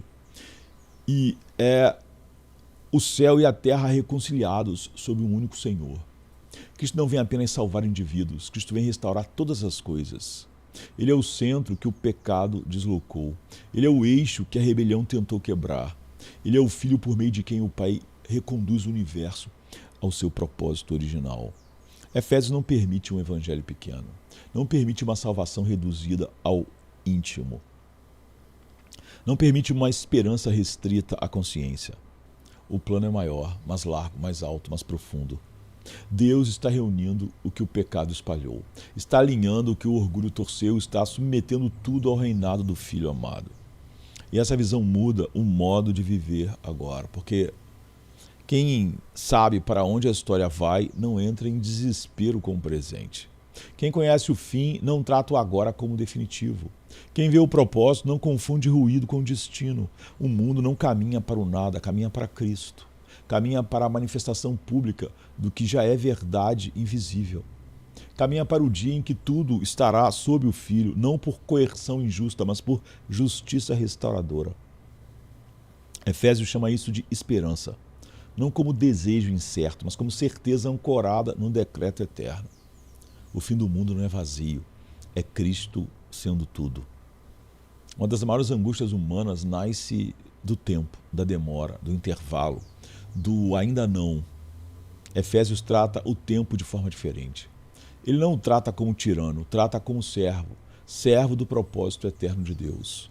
Paulo fala da plenitude dos tempos. Isso significa que a história não corre solta, não está fora de controle, não se arrasta sem direção. O tempo tem medida, tem limite, tem calendário. E esse calendário não está nas mãos dos homens. A demora não é abandono, é sabedoria. O silêncio não é ausência, é governo invisível. Deus não se atrasa, Deus prepara, Ele trabalha no invisível enquanto o visível parece parado. Ele constrói fundamentos enquanto o mundo só vê atraso. O coração apressado interpreta espera como fracasso. A fé aprende a interpretar espera como fidelidade em operação, porque o Deus que prometeu é o Deus que marca a hora. Ele não apenas decide o que vai acontecer, ele decide quando vai acontecer. E o quando faz parte da misericórdia. Efésios nos educa a abandonar o pânico cronológico, a ansiedade que nasce de querer ver tudo agora, a frustração que nasce de medir Deus pelo relógio humano, a tentação de concluir que, se não aconteceu ainda, não acontecerá. Mas o plano de Deus não é precipitado, é perfeito. Ele não age antes da hora e não perde a hora. A promessa não depende do nosso senso de urgência, depende da fidelidade de quem prometeu. Isso não torna o cristão passivo, torna-o firme. Ele trabalha, ele ora, ele sofre, ele persevera, mas sem pânico, sem desespero, sem acusar Deus de atraso. Quem entende que Deus governa o tempo aprende a esperar sem se dissolver, aprende a obedecer sem garantias imediatas, aprende a confiar sem precisar controlar o calendário do céu. Efésios nos chama a viver entre o já e o ainda não, com serenidade teológica. Cristo já reina, mas o reinado ainda será plenamente manifesto. A vitória já foi conquistada, mas o desfile final ainda virá. E esse intervalo não é vazio, é missão, é testemunho, é formação.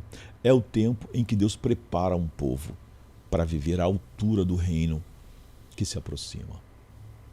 Quem sabe que Deus governa o tempo não entra em pânico com a espera. A história sempre parece mais instável quando vista de perto. Guerras, crises, nações em agitação, poderes que sobem e caem, promessas que falham, instituições que se corroem. O olhar limitado conclui: tudo está fora de controle. Efésios responde: o trono permanece. A Bíblia nunca negou o caos, ela o enquadrou. Ela nunca prometeu um mundo calmo antes do fim. Prometeu um rei soberano durante a turbulência. Nações se agitam, impérios se levantam, ideologias gritam, mas Deus não perde o cetro. Ele não governa por reação, ele governa por decreto. O que acontece no palco da história não ameaça o governo que está acima da história. Essa é a consolação que Efésios oferece. Não a consolação da negação, mas a consolação da soberania. O mundo pode parecer instável, mas a história não está solta. Ela está sob comando. Isso muda a postura da igreja. Ela não vive em pânico, ela não vive em nostalgia, ela não vive em fuga, ela vive em fidelidade. A fé não chama o caos de ilusão, ela o chama de subordinado, subordinado ao trono, subordinado ao plano, subordinado ao Filho, que reúne todas as coisas.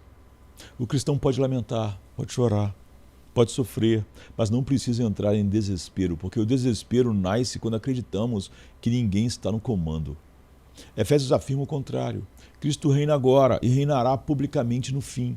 Nada escapa ao seu domínio, nada foge ao seu propósito, nada ameaça a convergência final. A história caminha, não para o abismo, mas para o trono, para o dia em que toda língua confessará, para o dia em que toda a criação reconhecerá, para o dia em que tudo será reunido sob o único Senhor. E até lá a igreja caminha com os olhos no alto e os pés no chão, sem ingenuidade, sem terror, com esperança sólida. Efésios não nos dá um mundo fácil, nos dá um rei fiel. Isso basta para atravessar qualquer época. A fé não nega o caos, ela o coloca debaixo do trono.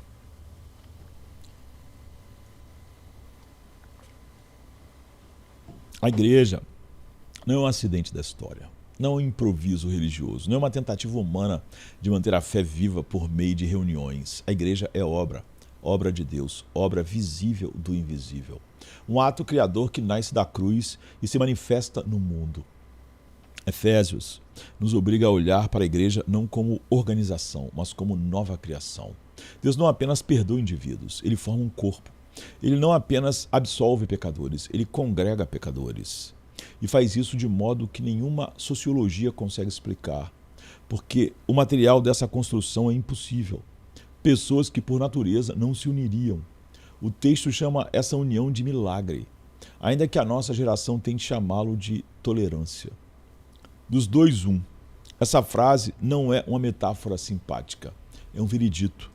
Antes havia separação real, havia distinções que não eram apenas culturais, eram hostis, carregadas de orgulho, de história de acusações, de desprezo, e o pecado amplificava tudo, porque o pecado não sabe conviver, o pecado não sabe reconciliar, o pecado sabe dominar, excluir, medir valor, construir muros, levantar títulos, proteger território, mas Deus entra nesse cenário com um ato que humilha o homem. Ele cria um povo que não tem como se explicar por desempenho, etnia, mérito, tradição ou força social. E a ordem é crucial. A reconciliação horizontal não nasce da boa vontade humana, ela nasce da reconciliação vertical. Quando o homem é trazido a Deus, ele é tirado do seu trono. E quando o eu perde o trono, o nós deixa de ser ameaça. A igreja é exatamente isso, pessoas destronadas reunidas sob um único Senhor. Por isso, unidade cristã não é acordo superficial, não é apagar doutrina para evitar conflito, não é reduzir a verdade para preservar a mesa. É o contrário, é a verdade salvadora criando comunhão verdadeira, porque Deus não faz dos dois um escondendo a cruz, ele faz isso pela cruz. E aqui a igreja aparece como sinal de que Cristo não apenas salva, Cristo governa. Sinal de que a graça não é teoria, é arquitetura. Sinal de que Deus não está apenas juntando almas para o céu, mas formando um povo santo na terra. A cruz não produz só perdoados, ela produz um novo tipo de humanidade. Efésios não fala de paz como sensação, fala de paz como acontecimento. Paz como obra feita, paz como pessoa, porque em Efésios, paz tem nome, Cristo. A Escritura não diz apenas que Cristo trouxe paz, Ela afirma algo mais forte. Ele é a nossa paz. Isso é teologia em estado puro. Não é poesia para consolar, é definição para sustentar. Se Cristo é a nossa paz, então a paz não depende do humor do mundo, não depende do estado do corpo, não depende da estabilidade da semana, depende do que Cristo é e do que Cristo fez. E o que ele fez foi derrubar a parede. Mas perceba, essa parede não é apenas o que separa pessoas, é o que separa o homem de Deus. A divisão entre judeus e gentios era também um retrato de algo mais profundo. O coração humano dividido de Deus e por isso dividido de todos. A inimizade primeira é vertical. E por ser vertical, ela sempre gera guerra horizontal. O homem em guerra com Deus não consegue evitar guerras menores. Ele apenas as espalha. Então, Deus age no ponto real do conflito. Ele não pinta a parede, ele não a decora, ele não pede que as pessoas finjam que ela não existe. Ele derruba. E derruba por meio do sangue. Não por diplomacia, não por negociação, nem por maturidade humana, mas por expiação, porque a raiz da hostilidade não é falta de educação, é culpa. E culpa não se resolve com conversa. Culpa se resolve com satisfação de justiça. É por isso que a comunhão cristã é mais do que simpatia. Ela é evidência. Quando pessoas diferentes se tornam um povo, isso denuncia que um outro poder entrou em cena. Quando o orgulho perde cidadania dentro da igreja, isso prova que um outro reino chegou. Quando o cristão aprende a tratar o irmão como irmão, não como rival, ameaça ou instrumento, isso mostra que Cristo não é ideia, é cabeça. Mas, atenção, essa unidade não é licença para banalidade. Ela é santidade corporativa. Porque o mesmo Cristo que derruba a parede também mata a inimizade. E a inimizade não morre apenas entre nós. Ela morre dentro de nós. Morre quando o coração aprende a parar de exigir superioridade. Morre quando a alma aprende a parar de usar identidade como arma. Morre quando a cruz se torna o lugar onde todos nós somos nivelados, culpados e amados, condenados e justificados, quebrados e recebidos. Onde Cristo está no centro, o orgulho não encontra casa. Ele vira estrangeiro. Efésios não permite que a igreja se enxergue como coisa pequena. Ela é local, sim. Ela é concreta, sim. Mas ela também é cósmica no propósito de Deus. Porque Deus decidiu mostrar algo por meio dela. Isso torna a igreja ao mesmo tempo humilde e tremenda. A igreja é a vitrine de uma sabedoria que o mundo não possui. E a vitrine não é propaganda, é demonstração. Deus está exibindo sua obra, não para inflar nossa importância, mas para revelar sua glória. A igreja existe para apontar: Deus fez isso. Deus reconciliou, Deus congregou, Deus santificou, Deus sustentou. Deus está construindo algo que não depende dos poderes do século. E aqui precisamos ajustar nossa imaginação. O mundo se impressiona com força, com números, com riqueza, com estética, com influência. Mas Deus se impressiona com fidelidade, com santidade, com verdade, com amor que não nasce da carne, mas do Espírito. A igreja pode ser fraca aos olhos do mundo e ainda assim ser o palco onde Deus expõe a sua sabedoria. E que sabedoria é essa? É a sabedoria de unir diversidade sem destruir a verdade. Não é relativismo que chama tudo de igual, não é tolerância que cancela a santidade. É algo mais alto, é um povo que permanece firme na verdade e por isso mesmo aprende a viver em comunhão real. A unidade cristã não é construída com silêncio, ela é construída com o evangelho, com confissão comum, com um só Senhor, com uma só fé, com um só batismo, com um só Deus e Pai. E por isso qualquer tentativa de unidade que abandona a verdade não é unidade, é rendição ao espírito da era. Efésios nos mostra que a igreja é um anúncio vivo, Deus reina. Porque se Deus não reinasse, a igreja não existiria. Se Cristo não fosse cabeça, o corpo se desintegraria. Se o Espírito não fosse seu, o poder, a comunhão seria teatro. Mas Deus decidiu fazer da igreja uma prova pública de que seu plano não falhou e não falhará. Por isso, a vida comunitária é séria. Ela é doutrina em prática, é teologia andando, é santidade em forma de relacionamentos, é perdão em forma de convivência, é paciência como testemunho. E tudo isso não é extra, é o próprio Evangelho aparecendo. A igreja não é um lugar para fãs de Cristo. É um povo que pertence a Cristo. E esse pertencimento muda tudo. Como falamos, como ouvimos, como discordamos, como pedimos perdão, como servimos, como suportamos. A igreja não é um clube de afinidades. É a prova viva, no meio do mundo, de que Deus ainda está no trono.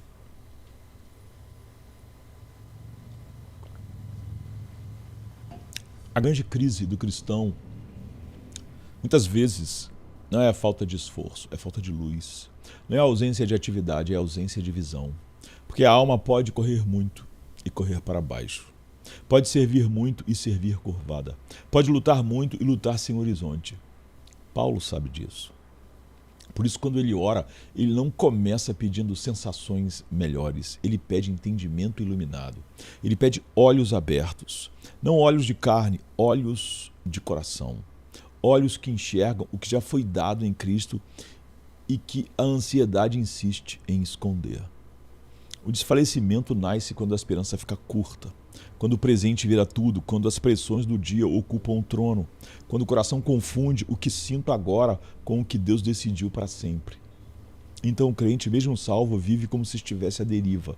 Vive como se o evangelho fosse um remendo para a semana e não um decreto para a eternidade. Efésios quer curar essa miopia, porque Deus não nos chamou apenas para sobreviver. Ele nos chamou para compreender, não para dominar o mistério, mas para ser sustentado por ele. A fé reformada sabe, a luz não é luxo, é meio de perseverança. Quando a mente é levada ao alto, o coração aprende a respirar. Quando a verdade ocupa o centro, o medo perde o microfone. E que visão é essa?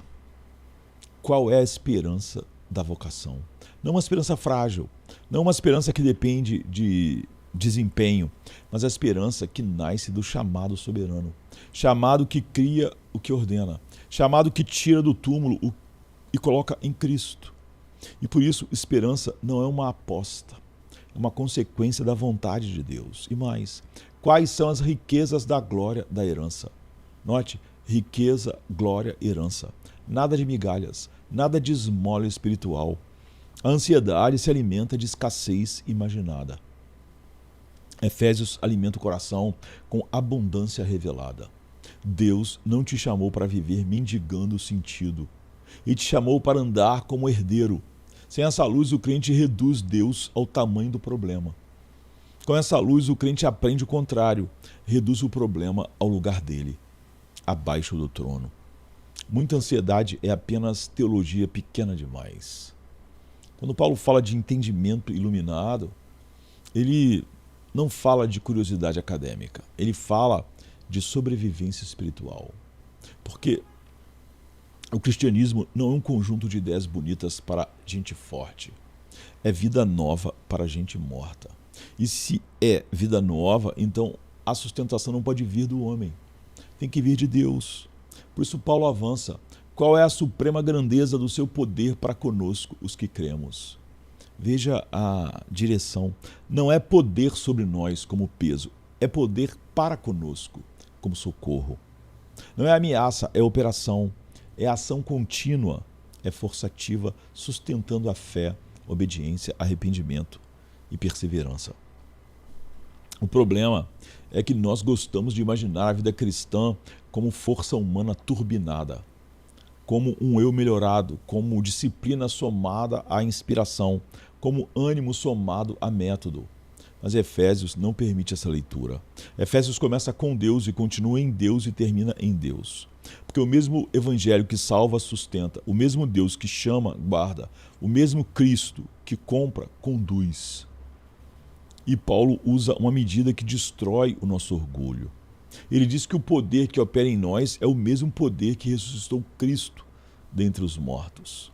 Isso não é figura leve, isso é doutrina pesada. Ressurreição não é ajuda. Ressurreição é invasão do impossível. Ressurreição é Deus falando vida onde só havia decomposição. Ressurreição é o Pai declarando: meu filho reina. E se esse poder ressuscitou o cabeça, esse poder governa o corpo.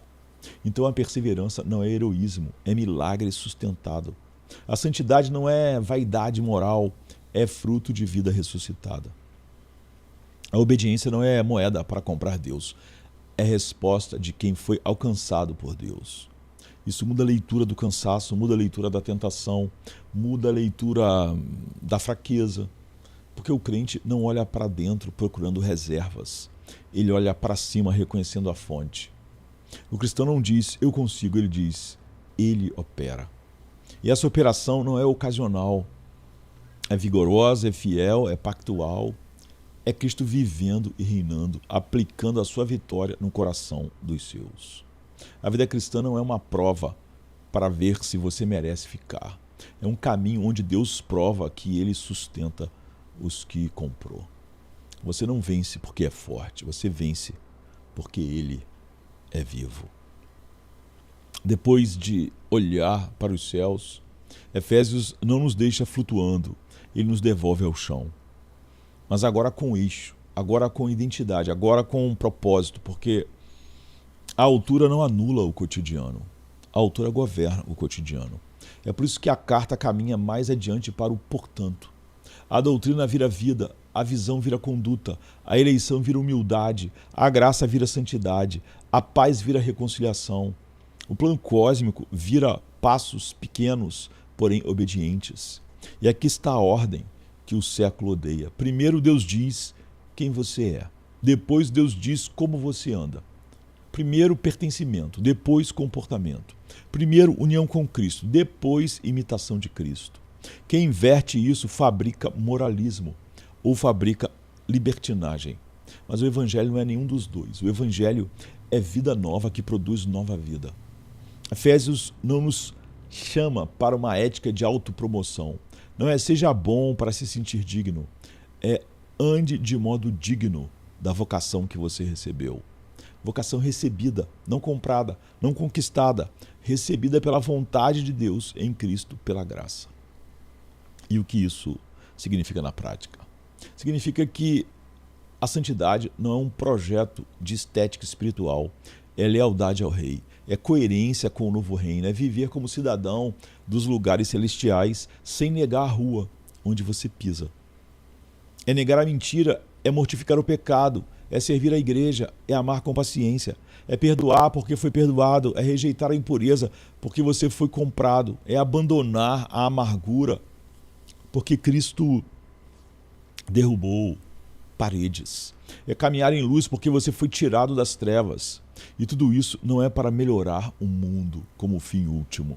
É para manifestar a sabedoria de Deus.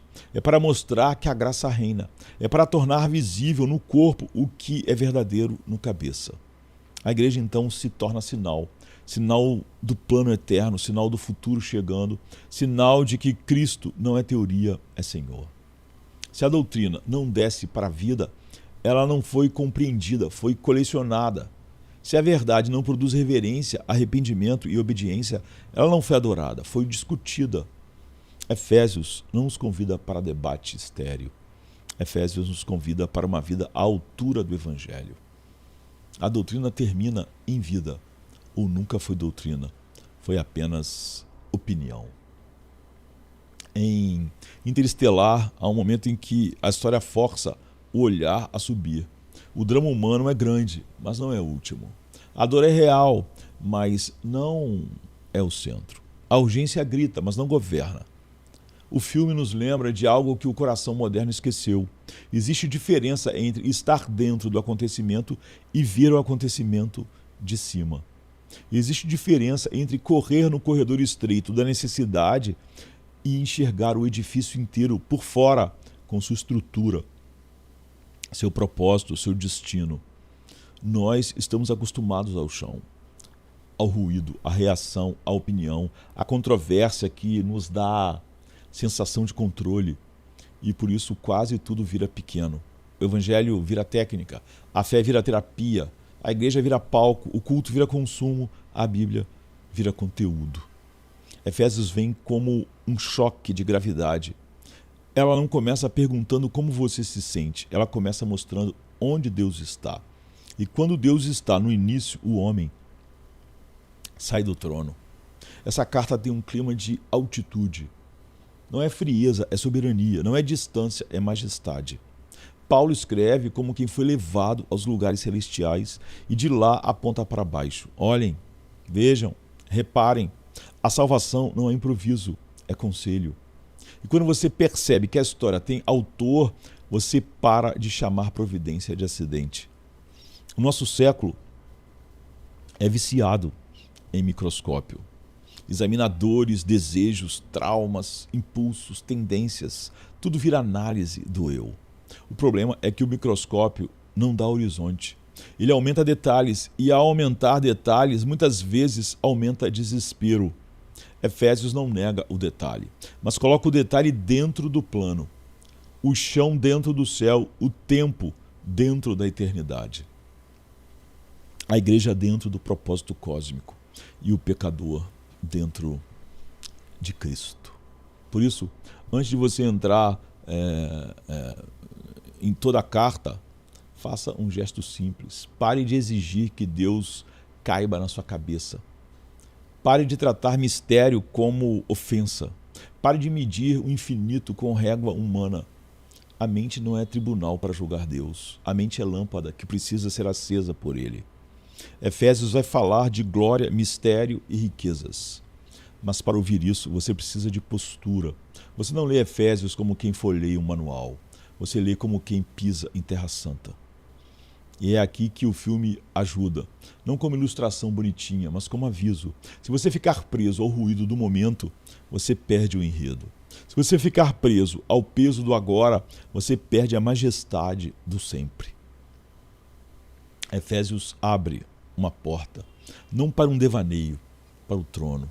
E a primeira frase já derruba o nosso maior ídolo, a ideia de que o evangelho começa em nós. Porque a carta não começa com um homem procurando Deus. Ela começa com Deus chamando um homem e dizendo já na entrada, tudo é pela vontade de Deus.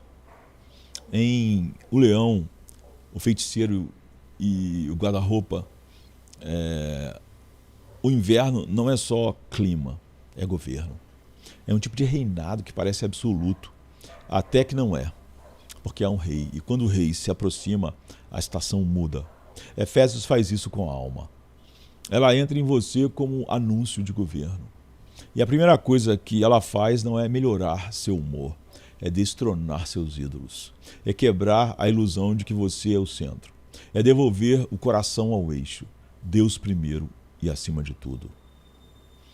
Você caminhou esses momentos como quem sobe uma montanha santa. E que você viu lá em cima. Você viu que a porta de entrada é soberania, pela vontade de Deus. Você viu que identidade é recebida, não conquistada. Santos e fiéis em Cristo. Você viu que graça vem antes e paz vem depois. Porque paz nasce do sangue. Você viu que Efésios não é barulho de controvérsia, é panorama de eternidade. Você viu que começar com Deus é o único antídoto contra a era do eu. Você viu que predestinação não é gelo acadêmico, é fogo de adoração. Você viu que mistério não humilha a fé, humilha a arrogância. Você viu que graça não é reação, não é riquezas para pecadores, são riquezas para pecadores, não é reação. Você viu que Cristo não é acessório, é o centro de tudo. Você viu que a história tem direção, convergir tudo no Filho. Você viu que a igreja é obra visível, Deus criando um povo impossível. Você viu que a grande necessidade é entendimento iluminado e vida à altura. Agora, o que fazer com isso? Não reduza isso a conteúdo bom. Efésios não foi escrita para informar apenas, foi escrita para reordenar, para fazer você olhar o mundo debaixo do trono, para fazer você olhar a igreja como milagre, não como opção, para fazer você olhar sua vida como resposta, não como projeto pessoal. E, sobretudo, para fazer você olhar Cristo como Senhor, não como ferramenta. Porque o coração sempre tenta usar Jesus para consertar um reino próprio. Efésios vem e diz, não, você não foi salvo para administrar seu pequeno império com paz religiosa. Você foi salvo para pertencer ao plano eterno de Deus. Então, fecha assim, com reverência, com humildade, com alegria sólida, com fé que descansa, porque sabe que a graça foi planejada e executada. Com esperança que não oscila, porque o Cristo exaltado reina acima de todo poder. E quando você voltar ao dia comum, às ruas, às contas, às tentações, às pressões, lembre, a estação muda quando o rei se aproxima. E o rei já se aproximou. Ele já veio, ele já venceu, ele já reina e ele ainda reunirá todas as coisas em si. Efésios termina em vida. Vida que adora, vida que se submete, vida que ama, vida que luta sem desespero porque sabe de onde vem a vitória. Quando você entende Efésios, você não sai mais informado. Você sai recolocado, debaixo do Pai, em Cristo, no Espírito, para a glória de Deus. 5 martelos, 5 vezes nunca, e o universo treme. Nunca, nunca, nunca, nunca, nunca. O homem muda, o tempo gasta, os sentimentos oscilam, mas Deus não. O mesmo que falou no Sinai, falou na cruz e ainda fala. Ele não volta atrás, Não se cansa, não muda de humor. Fidelidade não é emoção, é essência. o amor que começou permanece. Nunca te deixarei, nem te abandonarei, nem na luz, Nem na sombra, nem no rio, nem na dor. Nunca te deixarei, nenhum abismo é fundo demais, Nenhuma noite é longa demais, nenhum deserto é seco demais. o nunca de Deus atravessa o impossível. O silêncio dele é cheio de presença.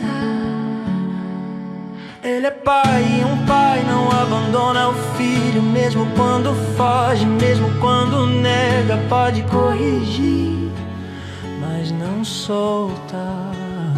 Pode calar, Mas não sai. a ternura dele é mais teimosa que o pecado, mais antiga que a culpa, mais firme que a dúvida. Há pais que desistem, mas o Senhor não. Nunca te deixarei, Nem te esquecerei, mesmo quando duvidas eu fico, mesmo quando cais eu desço, mesmo quando foges eu vou atrás. Cristo é marido da alma, não há divórcio no Calvário. O amor tem cravos, não cláusulas, tem feridas, não condições, tem eternidade, não prazo. O corpo não vive sem a cabeça, e se ele te deixasse, deixaria a si mesmo. É impossível, o sangue que o sustenta corre em ti. Ele não abandona, porque é fiel. Sua glória está em jogo, sua honra prende a promessa. Ele termina o que começa, o oleiro não larga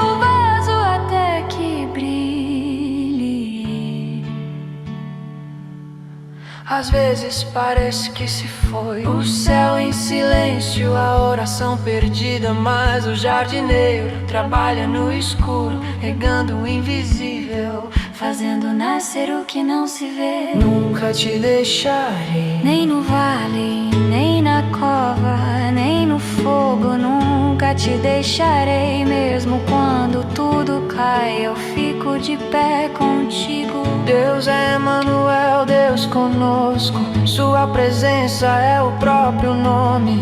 Sua ausência é impossível. Ele é onipresente em amor.